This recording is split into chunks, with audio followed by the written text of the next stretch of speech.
How do you cope with delays? Do traffic jams and cancelled buses ramp up your blood pressure? How do you cope when that parcel that was promised doesn't arrive? Would your friends still get a warm and cheerful welcome if they were an hour late for dinner? What if they were 2 hours late? And sometimes a delay can have even more serious consequences. As the hours tick by, soldiers lying in wait for the enemy lose their concentration and are more likely to be defeated by a surprise attack. And in the last few days before his crucifixion, Jesus confirms to his disciples that they should expect him to come soon, to come in power, to judge and to rescue. But although Jesus says he's coming soon, he also warns them that there will be a delay. There will be a delay, and they will find that delay difficult and challenging. There will be a delay, but Jesus will come. Brian, that's not moving on. Do you mind just moving it on one frame? Thank you. Great. There will be a delay, but Jesus will come. Let me just recap. Since chapter 21, Matthew's been telling us about the last week of Jesus' life before his crucifixion. He enters Jerusalem on Palm Sunday. He drives out the traders from the temple to warn everyone about what will soon happen to the temple. He tells parables against the Jewish leaders, and he rebukes them severely for their hypocrisy. And he laments over Jerusalem, because he's wanted to gather Jerusalem under his wings to protect her from the coming wrath, but she was not willing to be gathered by him. And then we get to chapter 24. In fact, if you just turn back a page, you'll see the start of chapter 24. Jesus and his disciples now leave the temple and leave the city of Jerusalem. And as they're doing that, Jesus' disciples comment on the magnificent temple buildings. And Jesus says, Verse 2, I tell you the truth, not one stone here will be left on another. Every one will be thrown down. And their reaction to that is to ask, when? When will this happen, and what will be the sign of the coming, of your coming, and of the end of the age? And in verse 4 onwards, Jesus confirms that everything he said will come true. His enemies will be brought down. That city will be brought down. But his disciples will be enabled to stand firm and to be saved. He says to them that the world as they've known it, is coming to an end. The heavenly bodies, verse 29, they will go dark, which is an Old Testament way of saying that Israel's leaders will be brought down. And Jesus tells them all this, but he tells them in broad terms, and he says most of the things that are going to happen that they think will be signs of the end, they're not signs of the end. In fact, he says they're just the beginning of birth pains. And so actually they won't know the day, they won't know the final day until that end is almost upon them. But he does warn them that they're not to expect the end immediately. It'll be soon, but there will be a delay. And so they're going to need to persevere and remain faithful through all of the suffering that's coming to the end. Now that delay, to them it was an unknown length. We know now it was 40 years. 40 years from Jesus' crucifixion around AD 30 to the destruction of the city of Jerusalem by the Romans in AD 70. And as we look back from our time now, 40 years seems like a very short time, doesn't it? But 40 years is a long time. I mean, if you think about what was going on 40 years ago. 40 years ago, October, the IRA bombed the Grand Hotel in Brighton, hoping to assassinate our Prime Minister, Margaret Thatcher. 40 years ago, November, this month, Ronald Reagan was elected for a second term. 40 years ago, you may remember this, Band Aid was singing Do They Know It's Christmas? To raise money to help the victims of that famine in Ethiopia. 40 years is a long time. If you have to wait 40 years for something, if you're waiting for some resolution of a court case or You've been cut off from relatives because borders have been closed in some country and you've got to wait 40 years before you will see them again. That's a long delay. And so they were going to face this delay. And when I say delay, I'm not talking about like when the train is delayed, because in that case it had a timetable and it was meant to run and it's late. The Lord's timing is always perfect. Nothing is ever late or early. But to them, it will seem like a long delay. They're hoping that it's all going to happen soon, and it's going to be 40 years. I mean, Jesus was only with his disciples for 3 years, and now they've got to wait 40 years for this thing that Jesus says is going to happen, for it to happen. There will be a delay, but Jesus will come. And in this chapter, when it talks about Jesus, when he talks about coming, he uses that in two senses. First of all, picking up on the way it's used in Daniel 7, which talks about the Son of Man coming on the clouds. That is a coming not to earth, but a coming into the presence of the Ancient of Days, into his Father's presence to receive all dominion and glory and a kingdom. So that's talking about, if you like, when Jesus ascends and then enters into his Father's glory and the fullness, the full consummation of all of that. But the second way it's used is of Jesus coming, not visibly, like he will when he returns at the final judgment, but coming to judge and to save, coming to his people, bringing judgment on his enemies and salvation for his people. And that's the way that it's used in the Old Testament when it talks about the Lord coming. The Lord comes repeatedly in the Old Testament. Isaiah 19, for example. See, the Lord rides on a swift cloud and is coming to Egypt. The idols of Egypt tremble before him, and the hearts of the Egyptians melt within them. Jesus is going to come in that way. And at the start of chapter 24, we see that Jesus is speaking about this kind of coming to bring about the events that took place in AD 70. But when you look right to the end of chapter 25, which we'll get to next week, that last verse of chapter 25, it seems that Jesus is speaking much more about final judgment. And so if he's speaking at the beginning of chapter 24 about events that are 40 years away, and by the end of chapter 25 he's speaking about events that we now know are at least 2,000 years away, when does the switch happen? When does he stop talking about one and start talking about the other? Some people say very early on, in the first few verses. A lot of people say that it's at verse 36. That's the start of today's passage. That's a mainstream view amongst Bible-believing Christians, that from verse 36 onwards it's talking about the return of Christ and the final judgment. But I think that is to rip lots of chapter 24 and chapter 25 out of its historical context. Are we really saying that Jesus told them all this knowing that actually none of it will be fulfilled for thousands of years, and it actually didn't apply directly to them? No, I think actually Jesus, right the way through these two chapters, is speaking to them. They're gathered around him. He wants to help them, prepare them to get through this 40 years of trouble and suffering and distress. But it is true that as you move through these chapters, increasingly, it also sounds like he's referring to his final return. Kind of double fulfillment, like we get in other examples where, for example, in the Old Testament, it seems to be a prophecy about Solomon, but then when you read it, there's lots of hints there that he's talking about someone much greater than Solomon. Maybe this kind of double thing going on in these chapters as well.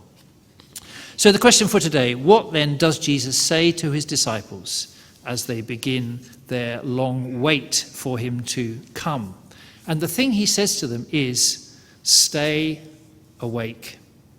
Stay awake, be ready for me to come. We're going to pick up on the images that Jesus uses. We're going to look at the thief in the night, the wicked servant, and the foolish virgins. So first of all, the thief in the night. Thank you. The thief in the night, stay awake and be ready. Looking at chapter 24, verses 36 to 44. They had asked, when is this going to happen? And Jesus is not going to give them a day or an hour. His answer, actually, there in verse 36, is to say, no one knows. No one knows when. No one knows about that day or hour. Not even the angels in heaven, nor the Son, but only the Father. No person knows that date. No angel knows. In fact, even Jesus doesn't know. You'll see from the little footnote that some manuscripts don't include the little bit about the Son not knowing. I think maybe people thought, surely the Son of God knows everything, and maybe they weren't sure about that bit being in there. But if you think about, the Son of God became a true man, and real human beings don't know everything. So just as we see Jesus at times weak as a man, although he couldn't be weak as God, we see him hungry, we see him tired, although he couldn't be tired as God, but he can be as a man. So I think as a man, there could be things that he didn't know, even if, as the Son of God, he could know them if he wanted to. So no one, he says, will be expecting these catastrophic events. In fact, he goes on to say, verse 37, it will be just like in the days of the flood. In the days of the flood, of course, the earth was corrupt and full of violence, just as Jerusalem is in Jesus' time. Noah, we're told, was a preacher of righteousness. So he was warning people that judgment was coming, that the flood was coming, and they didn't believe him. But he didn't know when it was coming. He was ready. He built the boat. He was ready for whenever the flood came. And so people were getting on with their ordinary lives, as Jesus says here, eating and drinking, marrying and giving in marriage, right up until the day the flood came and took them away to their deaths. And then he talks in verse 40, and this may be an allusion to what happened when they were taken into exile by the Babylonians in the 8th century. Many of the people were taken from the land, the fighting men, the craftsmen, but just the poorest were left in the land to work the land. Verse 40, I want to say this is not about a rapture. Some Christians believe that Christians will be taken away from the earth to be taken to heaven. But if you follow through, this is all about people being taken away for slavery or death or judgment, and the people who are trusting in the Lord remaining.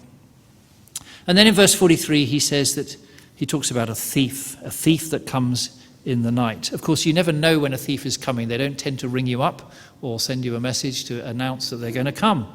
And he says in that way he is going to come unannounced. You won't know when he's coming. And so, verse 42, keep watch. Literally, that word is stay awake. Stay awake. Either literally stay awake, or that becomes a metaphor for be alert, be vigilant, be ready. Jesus is going to come when people don't expect him. Now, we know from historical accounts that Christians took notice of this. They were ready. And when they saw the armies gathered around Jerusalem, the Roman armies, they knew what was going to happen because they believed what Jesus had said. And they fled. And they escaped that siege.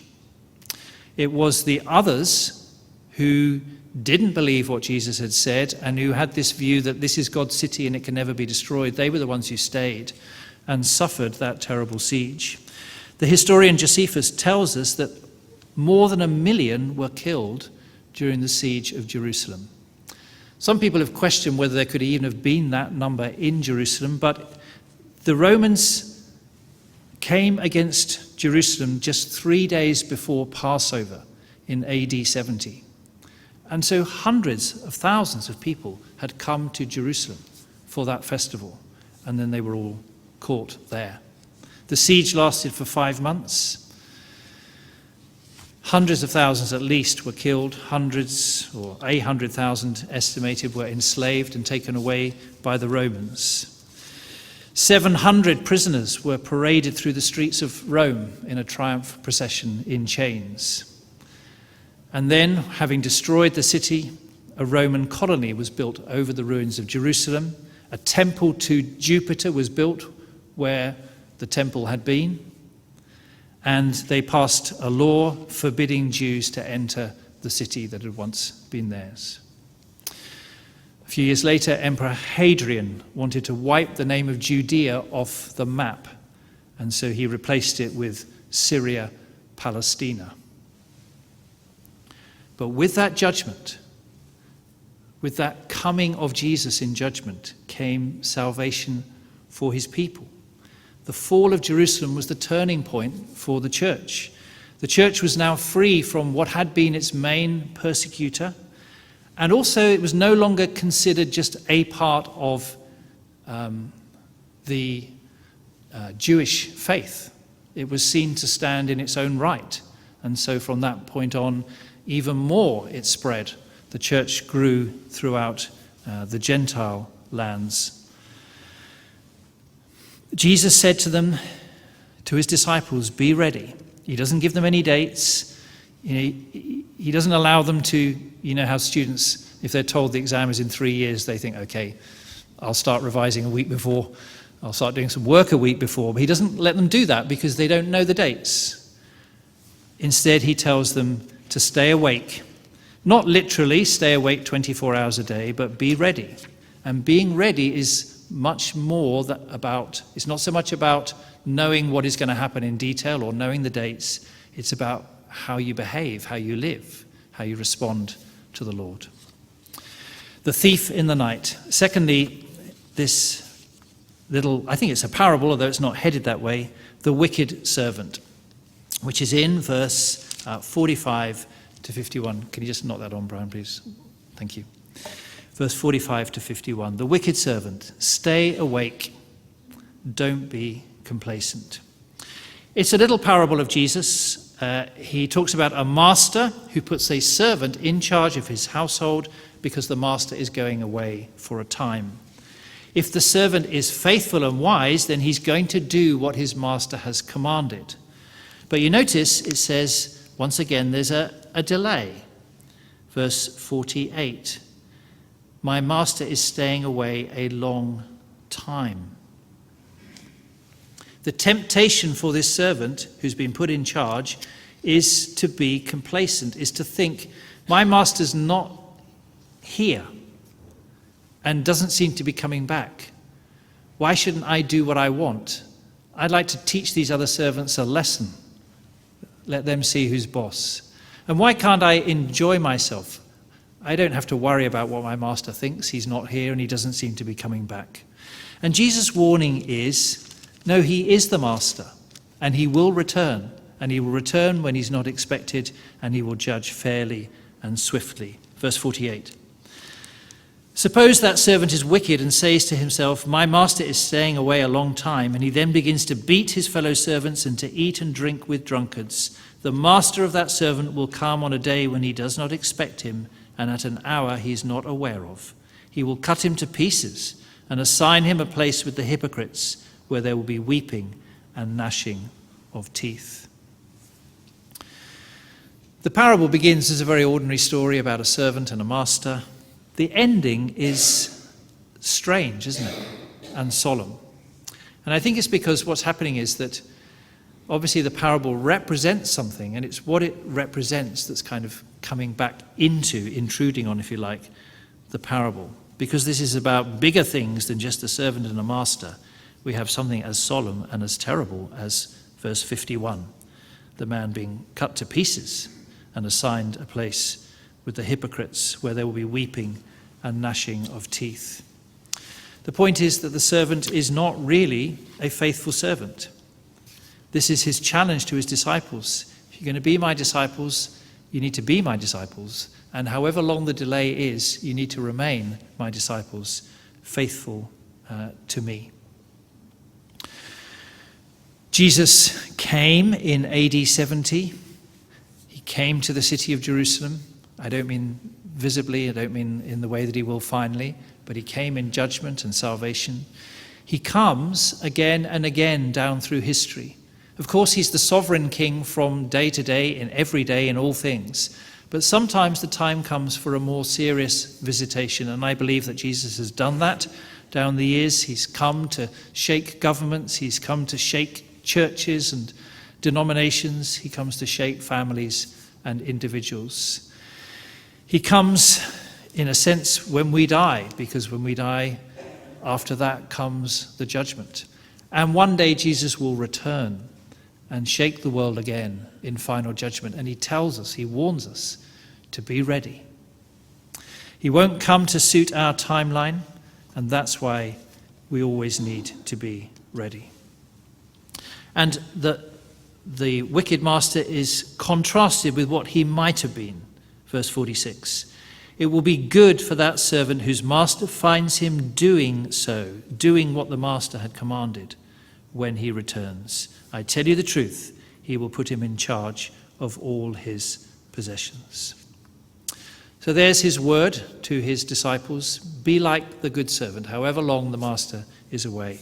And then finally, we come to the chapter 25 and the foolish virgins. Stay awake and don't get shut out. Chapter 25. At that time, the kingdom of heaven will be like 10 virgins who took their lamps and went out to meet the bridegroom. 5 of them were foolish and 5 were wise. The foolish ones took their lamps, but did not take any oil with them.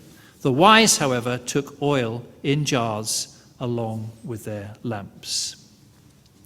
So they're virgins, in other words, unmarried, young women. We might say bridesmaids. I think it's that kind of thing. There's a lot of discussion about how weddings in that day worked and how this parable fits. I think probably what's going on is that the bridegroom would leave his house. He would come with his family and his companions, come after dark in the evening, come to the bride's house, and that would be where the wedding ceremony would take place, some vows or whatever was part of that. And then the whole wedding party would go together to the bridegroom's house for the party or the banquet. And obviously in a land without streetlights, you needed lamps if you were going to travel in the dark. The virgins have lamps, or the word might mean torches, probably cloth wrapped around a stick and soaked in oil that could be lit. And then you'd need a container, a flask, a jar of oil to replenish that. And some have come without any jars of oil. Why? Because they didn't expect that they would need it. Verse 5, the bridegroom was a long time in coming, much longer than they'd reckoned for, and they all became drowsy and fell asleep. And then the cry goes up in verse 6 that the bridegroom is here or is coming. And they're all taken by surprise, but those who've got the extra oil, it doesn't matter that they're taken by surprise because they're ready. They're always ready. But for the foolish ones, they go off to buy oil, and by the time they get back, the wedding's happened and everyone's gone off to the banquet. And they follow, but when they get there, the door is shut. Verse 10. Sir, sir, they said, open the door for us. But he replied, I tell you the truth, I don't know you. Again, it's a strange ending. In a culture that didn't have watches or clocks, I don't think they were that worried about people being a little bit late. And so we might wonder what's going on. But of course, Jesus is making a point, isn't he? The parable represents something bigger than just a wedding. What is the oil about? What is the light about? The lamps about? Maybe Matthew wants us to think back to what he's already told us. In chapter 5, Jesus says, let your light shine before men so that they may see your good deeds. Light shining from a lamp representing good works done in faith by the disciples of Jesus. Where else has the wise and foolish theme come up? In the wise and foolish builders who built their houses on rock or sand. And in that case, the foolish ones are the ones who hear Jesus' words but don't put them into practice. And maybe the oil represents the Holy Spirit who anoints people. If that's what we're meant to take from all this, then the warning is to make sure you're those who are trusting in the Lord, and therefore the Holy Spirit is at work in you, and therefore you're doing the things that God wants you to do, the good deeds, and your light is shining before people. Keep watch, stay awake, keep listening to Jesus' words and putting them into practice. If you do that, you're ready. You're ready for Jesus coming when he will separate people like the wise virgins from the foolish virgins. What does Jesus say then to his disciples as they begin this decades of waiting and having to go through all the turmoil that was coming upon the world at the time? He says, stay awake, be ready. He's certainly coming, but stay awake. Get rid of the complacency that would make you say, he's not coming soon, I can do as I like. Get rid of the disobedience that would say, I don't really need to listen to his voice or put it into practice, because Jesus is coming. And next week, we will see more about how to be ready for the coming of Jesus. Let's pray.